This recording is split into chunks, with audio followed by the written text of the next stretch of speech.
A very good Monday morning to you. I'm Barkley Bishop. Thanks a lot for joining us here on NBC 26 today. And I'm Jay Jeffries. Good morning to you. It's Martin Luther King Day holiday for today. A lot of people have off. Schools are out, and Banks good are news closed. to that because it's cold outside. It is cold. And it looked like this is going to be one of the coldest week and a stretch of it in a 6-day period that we've seen in some time. Let's take a look at our conditions across the area, beginning with our Storm Tracker 26 live Doppler radar. We're going to be pretty much dry for most of this week, not until about Thursday or so when we pick up some scattered showers. Now from Crawfordville back over to Thompson into the Warrenton area, also Evans into Edgefield, we continue to look for those dry conditions. But it's a cold morning, 34 degrees in most part of our viewing area, 34 from McCormick to 32 in Aiken, 37 degrees around Sylvania, and Barnwell is holding at about 36 degrees. Factor in the wind chill, it's a cold morning. We're talking upper 20s, 28 in Edgefield, in Evans, also 29 in Thompson, 34 around Warrenton, and 27 degrees in Louisville, 36 in Waynesboro.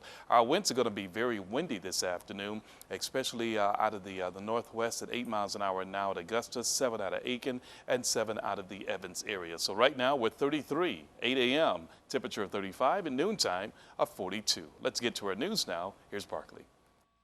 We do begin this morning with breaking news out of Aiken County, where Aiken Department of Public Safety is investigating an overnight shooting. Investigators say around 1:30 this morning, someone drove by a home at 915 Dexter Street in Aiken and opened fire. One person was shot and taken to the hospital. At this time, no suspect has been named. And crews with the North Augusta Department of Public Safety spent much of their overnight putting out a house fire. The call came in just before 2 this morning to 680 Seymour Drive. We're told no injuries were reported and that everyone was able to get out of the home. Turning to Richmond County now, where 2 people have been arrested in connection with a shooting that left 1 person dead. Around 7 Saturday morning, deputies were called out to a home on the 2300 block of Patrick Avenue in Hepzibah. When they arrived, they found the body of 27-year-old Terry Houghton in the front yard. They say he was shot at least once and pronounced dead at the scene. William Faircloth and Tina Herman have both been charged in connection with Houghton's murder. After a 2-hour standoff on Sunday, deputies arrested the 2 suspects who were hiding out in a home on Dozier Road in Appling. Faircloth is charged with murder. Herman is charged with possession of an illegal weapon. Well, President Obama recently reignited the conversation about gun control with his executive orders. This weekend, Columbia County held its annual Eastman Gun Show. NBC 26's Amber Worthy caught up with local gun enthusiasts about what these executive orders could mean for them.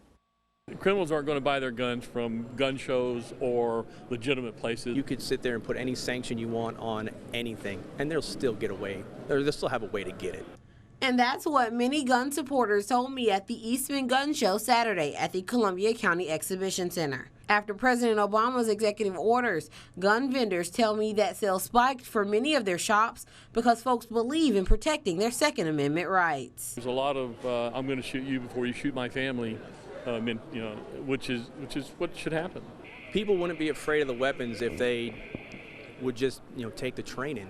I mean, it's a simple class, a simple course. There were vendors at the show promoting gun safety classes, but they say whether you have a weapon or not, knowing how to use one to protect yourself should be a top priority for every citizen. It may not always mean a weapon, but you need to be aware of your surroundings. You need to be aware of where you are, and in order to protect yourself, it doesn't matter where you are, alleys, streets, home, etc.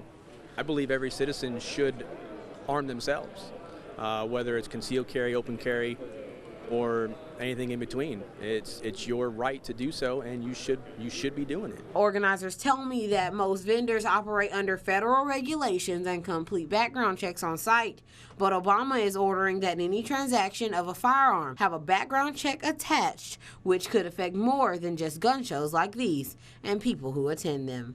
Here for you, Amber Worthy, NBC 26. In other news, after weeks of flooding, the Augusta Riverwalk is almost back to normal. Over the weekend, a team of more than 50 volunteers worked to clear up debris and trash from the riverfront. The electrical outlets at the Jesse Norman Amphitheater haven't been tested yet because the area still needs to dry out. But after some evaluation, it seems that minor erosion is really the only noticeable damage. We're going to try to get a cost estimate, once we have a better idea of, getting through this weekend and just cleaning things up. The Riverwalk is expected to reopen sometime this week. Well, Payne College is slowly pulling itself out of the debt that it faced last November. So far, their Build It Back fundraising efforts have raised $245,000 for the school, with school leaders saying they remain optimistic about the future of Payne College. NBC 26's Chris Gordaro is here for you with more. We're in a better situation than we were several months ago. Of course, we do have a little ways to go, but we're definitely hopeful and prayerful that that we will, come out of this. Payne College is slowly but surely getting back on its feet, digging out of a financial hole the school was in last November when it was in jeopardy and unable to pay employees. Since then, the school has raised $245,000 and another $108,000 from a collective student gift. But Payne College officials wouldn't rule out the possibility of more cuts to their programs, even if fundraising stays at the same level it has been in the last few months. We're hopeful that, of course, with that type of support, that we wouldn't have to make those types of cuts.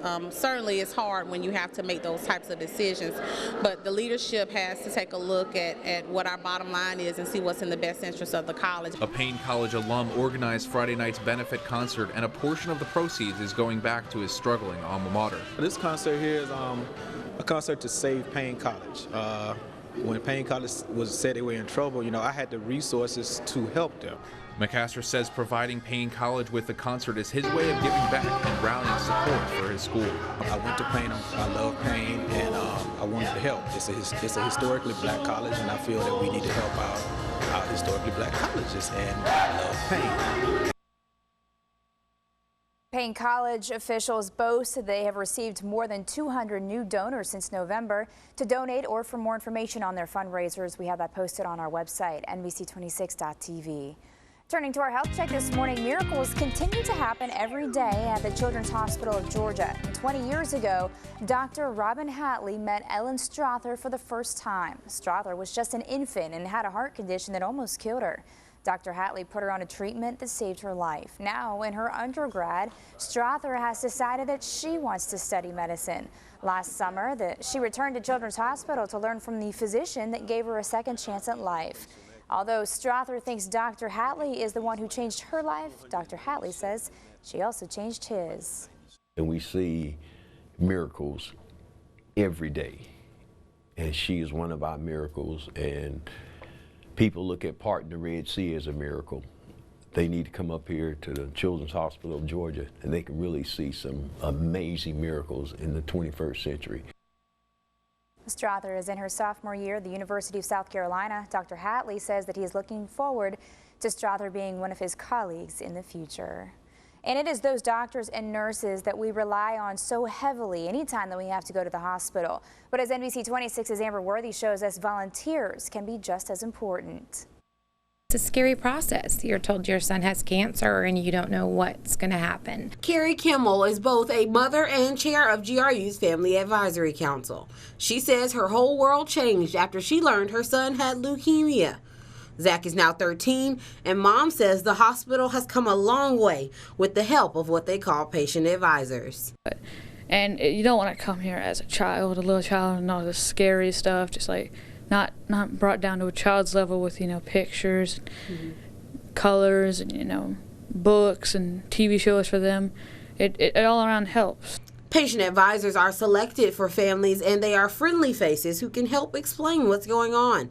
Doctors have hundreds of patients, so these volunteers are trained to walk families through the process and be there in a way a doctor might not be able to. It was very comforting because people actually cared about how we felt or what ideas that we had. For Zach and other children, volunteers were able to brighten up this children's radiology waiting room and bring other things to the hospital. Patient advisors are used to gather input and work to make the patient's experience better. They're always at the table helping us to identify those opportunities for growth and also to celebrate our successes.